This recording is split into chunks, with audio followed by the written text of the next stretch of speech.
absolutely. So Jay, where are you off to? What's happening? Well, we're at Sandown, we're at Murcotts Driving Excellence, and we're heading out onto the track to do the Wipe-Off 5 test to see how long it actually takes to stop in a straight line, perfect conditions, to see what it means when you wipe off 65K. And my first test is going to be to get out of this sort of parking situation that I'm in right now.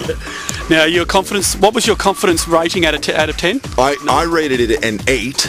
And which is high, but it's because I'm well aware that I'm probably too confident when I'm behind the wheel. I probably think I'm better than I am, and it's one of the key things they pointed out inside, that optimism bias that they talked about. When the gap between your perceived level of ability and your true ability is too wide, that's when you have an accident. Well, let's bring those two elements together. Get out there.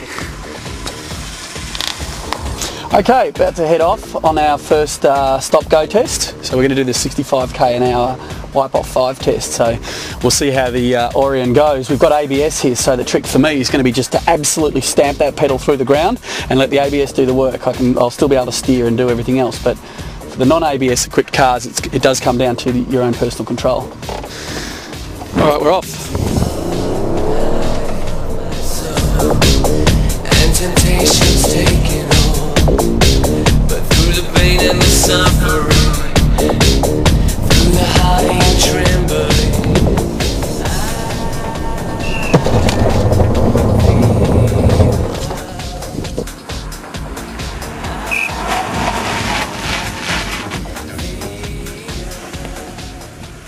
the Warrior returns.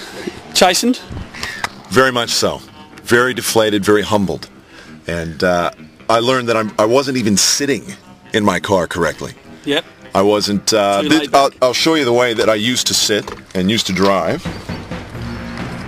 because I thought I had to have more leg room and I wanted more headspace. This is the way I would typically drive. I know, or at least what I thought I had always been told, 10 and 2. Right. What I've been told now is that when I'm driving like this, the seatbelt's not going to do its job. Too much gap, yeah. Not even touching me. Chances are it's going to get me in the throat. This is going to come up because they showed me out there, the instructor Danny Murphy showed me that you tend to submerge, so you're doing internal injuries. So what he had me do, get the seat back up, so that now I'm in contact with the seat belt. It's here. It does what it's supposed to do, low across the pelvis. The hands, not 10 and 2, 9 and 3.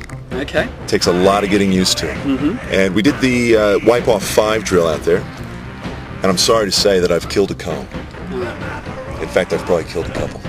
Well, we'll mourn their passing, safe in the knowledge that now you can look to not killing anything live.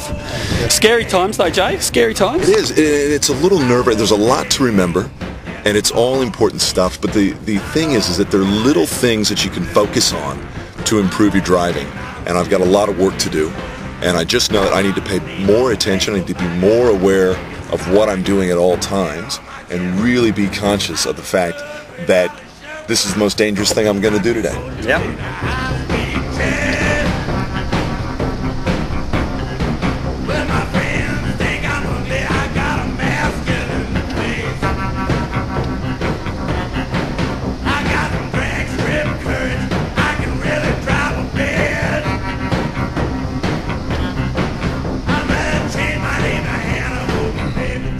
Well, I'm at Sandown today doing Murcotts one-day driving course. I'm here with John Ristel.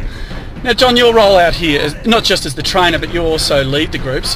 What is the main benefit to someone doing a course like this who's never done anything similar? I think people do these sorts of programs in order to be safer drivers, be better drivers. They're very much directed at road driving to help people identify some of the hazards and be more proactive with their driving.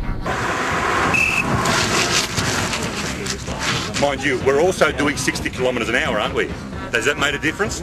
Pretty obvious difference. You got the ABS to kick in. Absolutely. And she got it in really quickly and she did a really good job of it. So I can't improve her braking much. It doesn't matter who's driving that car. That's the best I can do.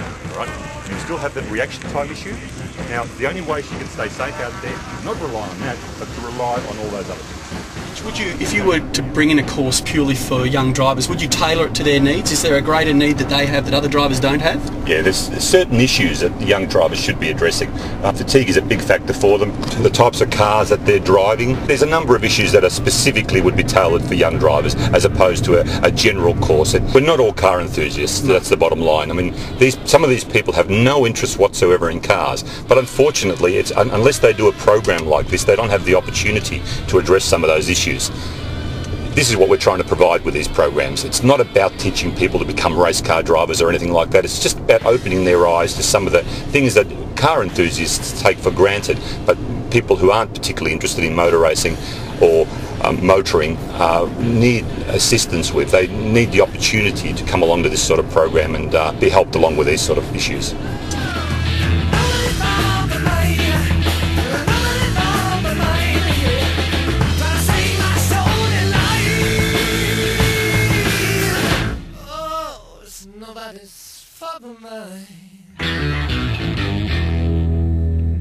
Traditional problem people have with ABS is they don't realise that you can just stomp the pedal through the ground. And so the first thing you should do is try to just plant the foot clean through the bottom of the floor of the car. In this circumstance it's easier because you have that warning and you know it's coming, but regardless, if you've got an ABS car, you just got to let it stomp that pedal like you hate it.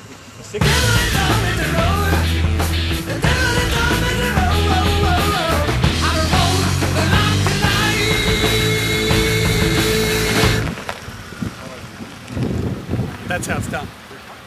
I'm quite confident that was how it's done. Oh, nobody's for mine.